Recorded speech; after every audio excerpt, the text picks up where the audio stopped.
Alright, first things first, you're going to need a few tools, at least a power drill and a jigsaw. You can use a circular saw to cut your pallet wood in half, maybe make 2 jig poles out of 1 piece of board, if you do your measurements just right, or if you make it small enough to make 2 out of 1, or yeah, 2 out of 1, but you're definitely going to need one of these to knock down all the edges so it doesn't have hard edges, so you can jig it a lot more. I got a foam sander here, I might use that. I got a little bit of sanding paper, just whatever I have left over from whatever arts and crafts I'm ever doing. I got a 1/2 inch bit and a 1/4 inch bit. I'm going to use the 1/2 inch bit for the eyelet of the jig pole and the 1/4 inch to tie my arbor knot onto. I'm going to use some black tip-up line and some ice line, and then I'll put a jig head on top of that. And so we're going to go ahead and draw up our jig stick. This is a pretty rough shape of what it's going to look like. I'm going to cut all this out with a jigsaw, and then I'll hand sand it and drill my holes, and then we'll almost be ready to fish. It's pretty awesome.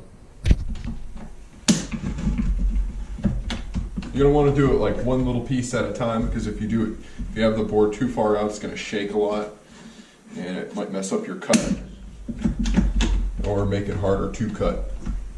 So just like the old Johnny Cash song, one piece at a time.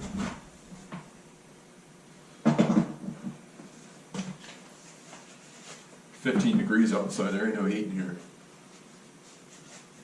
Welcome to New Hampshire. Always cut outside of the line that you have drawn. Gives you more wiggle room in case you make a cut too deep.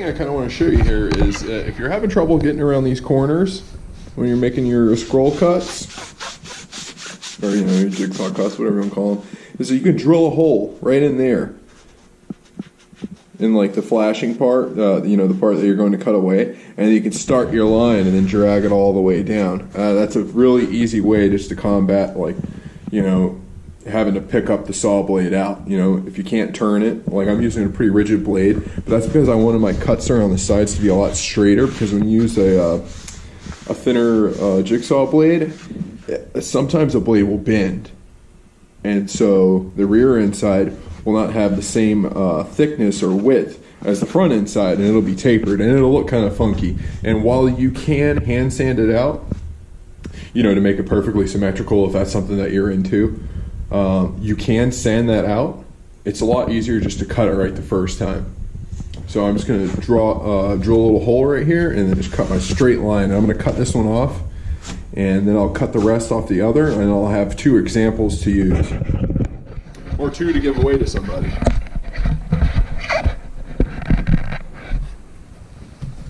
And you have to be really careful with this pallet wood, because sometimes it can be very brittle,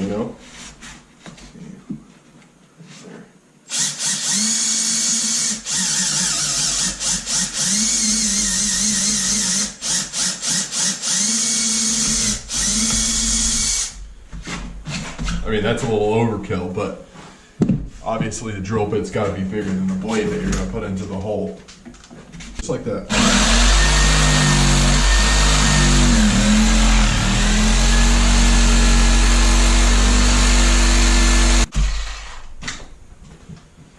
So we got one, kinda.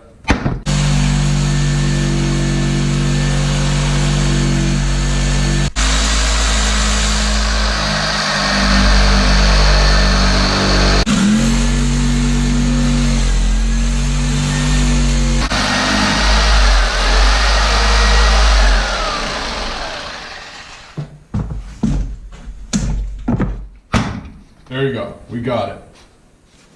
Pretty rough, but she'll fish. She'll definitely fish.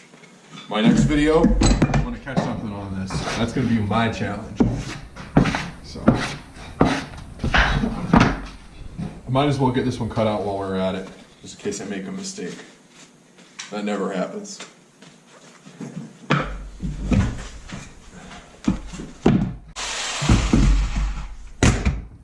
Boom, another one. Now, if you don't have a belt sander, you might be out of luck and you're just gonna have to sand the whole thing. But I have a belt sander and a palm sander, so I'm gonna hit this up a little bit, clean it up, then I'm gonna revert back to my little handheld sander. Where I put it? Oh, right here. Gonna take off all my pencil markings, trying to clean it up, make it a little nicer looking. I'm more of a utility over beauty.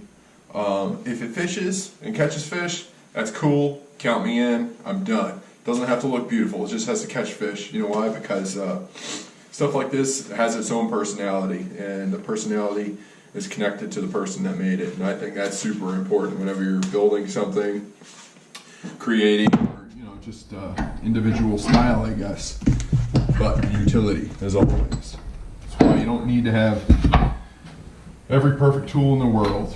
If it cuts, and it cuts what you need to cut, then hey, let it be.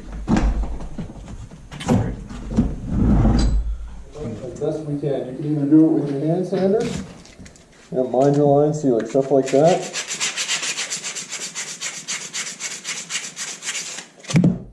Just start hitting it pretty quick. And before you know it, you'll be fishing.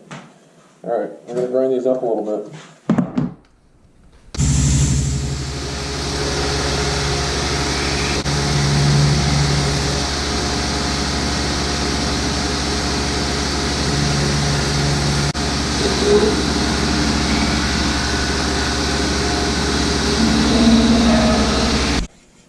So now we're just going to hit it with the old palm sander here. And I'll show you a trick for getting in there in just a second.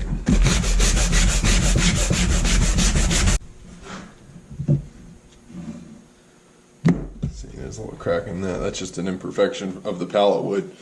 What we're going to do next, I'm going to show you how to get in there.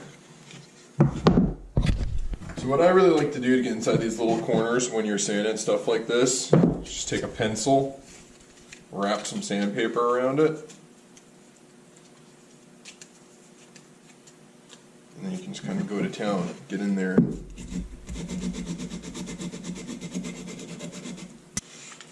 Not too shabby. Like I said, utility. I'm going to cut an eyelet hole right in here. I'm going to go nice and slow. The reason you want to go slow when you're doing this is because the wood's too brittle. You'll snap it right off.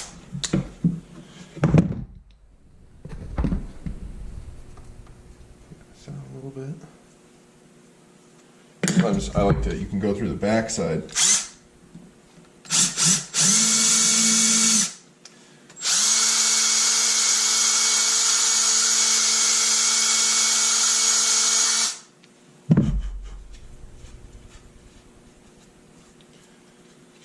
You take your pencil, your sandpaper, rip it a little smaller.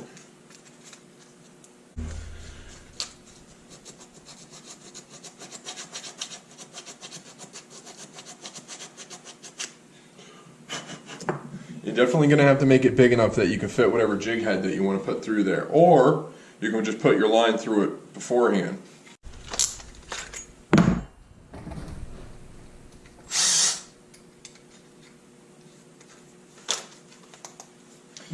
And then where we're going to put our arbor knot, I'm going to do it up here. So in case you tied a huge arbor knot around this piece, that'd be probably on close to 20 inches of lost line.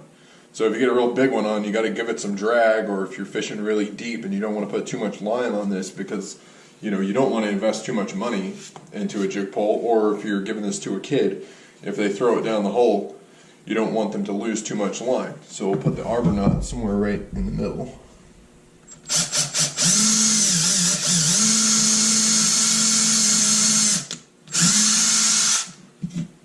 Flip it over, try to find it on the other side.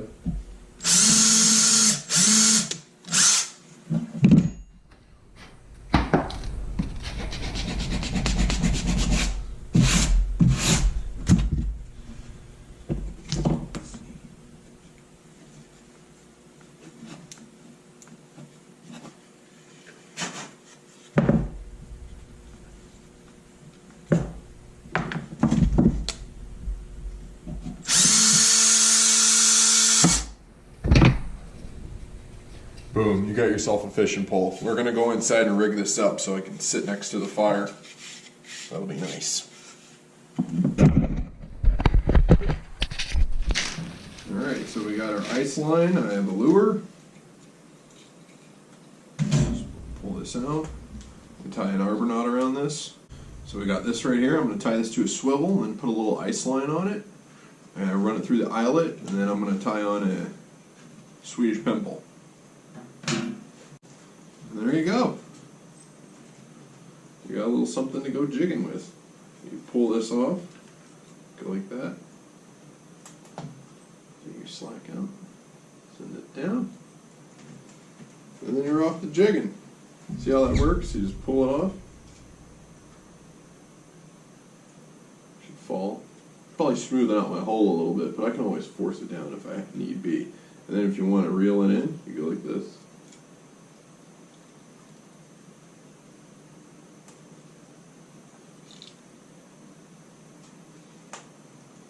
If you got it hanging on something, you just stick her in something.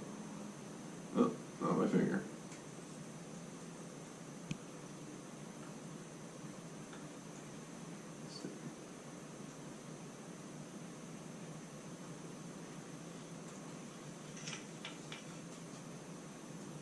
So that's your rig right there. I'm going to try and go catch a fish on this tomorrow. So you know I'm not full of it. And you know what I'm talking about when I say it. There are a lot of different designs of this, and you can find them on the internet. This is pretty primitive. I'm not the greatest woodworker in the world. Any woodwork I do, I always just call it primitive woodworking. Because like I said, utility, you know, function over form. That's me. That's my thing. That's, you know, it doesn't have to look great. I actually think sometimes stuff looks cooler when it's not perfect. But yeah, I hope you enjoyed the video.